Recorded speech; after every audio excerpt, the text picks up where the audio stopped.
কুমিল্লার সবথেকে সুন্দর আর সবথেকে পরিষ্কার পরিচ্ছন্ন একটা পার্ক হচ্ছে এই পার্ক। এই পার্কটিতে আপনারা যারা না গেছেন তারা আসলে বুঝতেই পারবেন না কুমিল্লা শহরে এত সুন্দর একটা পার্ক আছে। পার্কটা যেমন দেখতে তেমনি ভালো লাগে আর এত পরিষ্কার পরিচ্ছন্ন, যেটা আসলে কুমিল্লার অন্যান্য পার্ক থেকে একদমই আলাদা। তো চলেন আজকে আপনাদেরকে দেখাবো এই পার্কে কিভাবে যাবেন এবং কিভাবে কি করবেন। তো প্রথমে আমরা কুমিল্লা থেকে সাই করে চলে গেলাম কুমিল্লা ক্যান্টনমেন্টে। ক্যান্টনমেন্ট থেকে একটু সামনে গেলেই হাতের বাঁ দিকে আর্মিদের একটা এরিয়া লেখা আছে রূপসাগরের গেট। এই গেটটা দিয়েই চলে যাবেন রূপসাগর। এই জায়গাটার নাম হচ্ছে রূপসাগর। তো অনেকে হয়তো বা চিনেন বা অনেকে চিনেন না। তো আজকে সবাইকে এই রূপসাগরটা আমি একটু ঘুরিয়ে দেখাবো আর দেখাবো রূপসাগরের ভিতরে কি কি রয়েছে। যাই হোক, আরেকটা কথা বলে নেই, এই রূপসাগর পার্কটা কিন্তু আর্মিদের আন্ডারে, যেহেতু ক্যান্টনমেন্টের ভিতরে তাই একটু রেস্ট্রিকশন রয়েছে ঢোকার ক্ষেত্রে। তো আপনারা যারা যাবেন এটা হয়তো 6টা পর্যন্ত খোলা থাকে আমি যতটুকু জানি, বাট ভিতরের পরিবেশটা আপনারা গেলে আসলে খুবই ভালো লাগবে। আর এখানে একটা ক্যাফেও রয়েছে খুব সুন্দর করে, যারা হালকা পাতলা নাস্তা করবেন তারা নাস্তা করে নিতে পারবেন। আর এখানে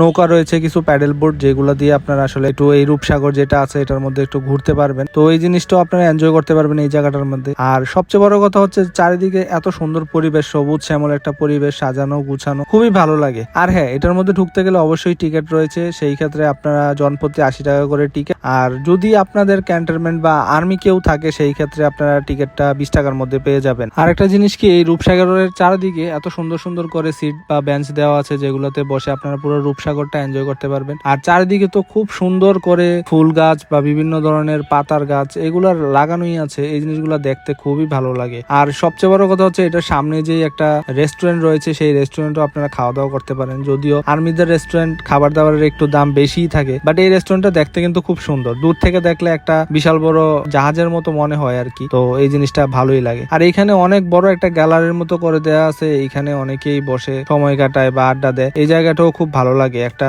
পাড়ের মধ্যে একদম বিশাল বড় করে একটা গ্যালারি করা আছে আর কি। তো যাই হোক, আপনারা যারা আসবেন এই জায়গাটাতে ঘুরে যাবেন, অবশ্যই ভালো লাগবে। দেন আমরা একটু সামনে যাই, আরো সামনে যাওয়াতে আরো ভালো লাগতেছে জায়গাটা, কারণ এইখানে যে রাস্তাঘাট, তারপরে চারিদিকের যেই পরিবেশ খুবই সুন্দর করে সাজানো। আসলে আর্মিদের কথা কি বলবো, আর্মিদের সবসময় একটা জিনিস ভালো লাগে যে সবকিছু খুব সুন্দরভাবে পরিষ্কার পরিপাটি রাখে। এই জিনিসটা আসলে আমাদের কাছে খুব ভালো লাগে। যাই হোক, তারপরে সামনে যাই, একটু পুকুরের দিকে নামি। পুকুর না, এটা তো আসলে সাগর। আমরা একটু নিচে নামি।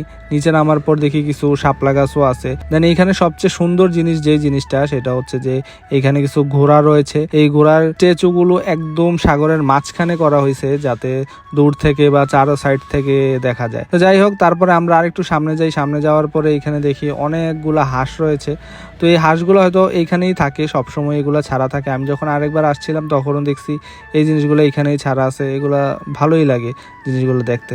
তারপরে আমরা আরেকটু সামনে যাই। আরেকটু সামনে যাওয়ার পরে দেখি যে এইখানে খুব সুন্দরভাবে সুন্দর সুন্দর ফুল গাছ লাগানো আছে। এই জিনিসগুলো দেখে খুব ভালোই লাগতেছে।